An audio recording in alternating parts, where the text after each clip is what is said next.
You ever feel like the world is just full of questions? Because it is, right? But what if I told you the answers are actually hiding in plain sight? They're disguised as numbers, as data. The only trick is you need the right tools to read the secret story they're telling. Like, think about this one. We've all heard it a million times, right? Study more and you'll get better grades. But is that really true? Like, for sure? Is there a link we can actually prove? Let's treat this as our first mystery. Okay, or how about this one? It kind of feels like taller people would have bigger feet, right? But how do we know that for sure? Is there a real pattern hiding in all the numbers? And let's get personal. Do you think you send more text than, say, your parents? Does your age actually change how much you text? Data can tell us. See, these aren't just random questions. They're clues. Clues about how our world really works. And that is exactly what we're going to do today. We are officially becoming data detectives. And you know what every good detective needs, right? A toolkit. All right, so first up in our detective's toolkit, unlocking the clues with scatter plots. This is the key to solving pretty much all of these mysteries.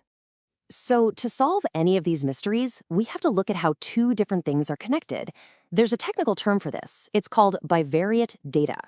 I know, it sounds super fancy, but all it really means is we're comparing two things, or variables. Like the number of hours you study and the test score you get. Okay, so when we have these two clues, they each have a special job. One of them is kind of the cause. We call that the independent variable. It just does its own thing, like your age, right? It just keeps changing no matter what. The other clue is the effect, and that's the dependent variable, because its value depends on the other one. So the number of texts you send might depend on your age. Get it? One thing causes a change in the other. So how do we actually see these two clues working together? Well, we use our number one tool, the scatter plot. Seriously, just think of it like a detective's magnifying glass, but for numbers. It takes a super boring spreadsheet and turns it into a picture that's just packed with clues. And the best part?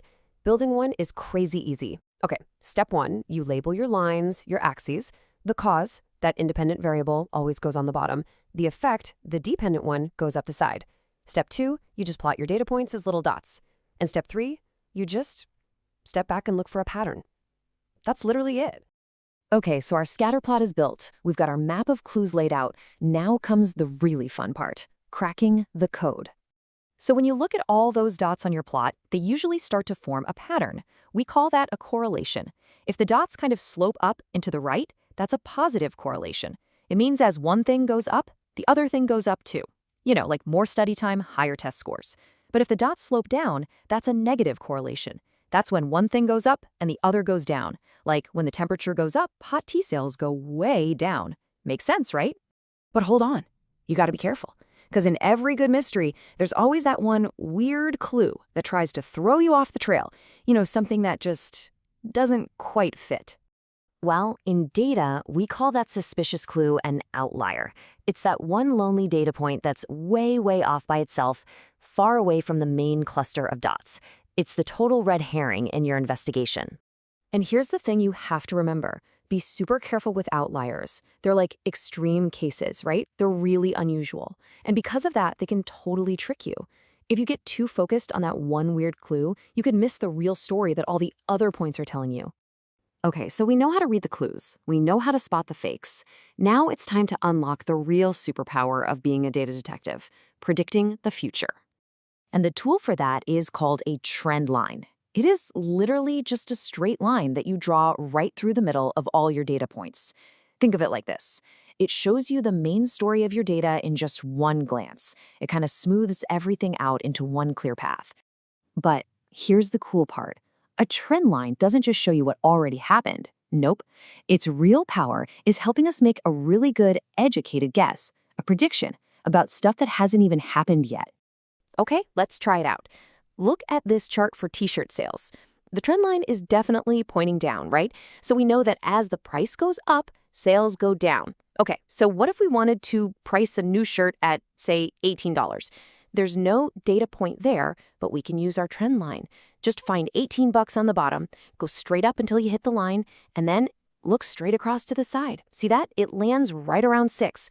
So you could predict you'd sell about 6 shirts. How cool is that? You just used data to basically see into the future. All right, let's wrap this all up. What we've been doing here, this isn't just boring math class stuff. This is way cooler. This is learning how to see the secret stories hidden all around you. This is becoming a data detective. So check it out. You now have a full detective's toolkit. You can actually look at two different things and see their hidden relationship. You know how to find patterns, both positive and negative. You can spot those tricky outliers that try to fool you. You can draw a trend line to see the whole story, and best of all, you can make predictions about the future. That's a serious skill. So what's the big takeaway here? You have this power now. So what mysteries are hiding in your life that you could solve? Does spending more time on your phone really affect how well you sleep? Does the kind of music you listen to actually change your mood? The data is out there, waiting for you. Now go solve some mysteries.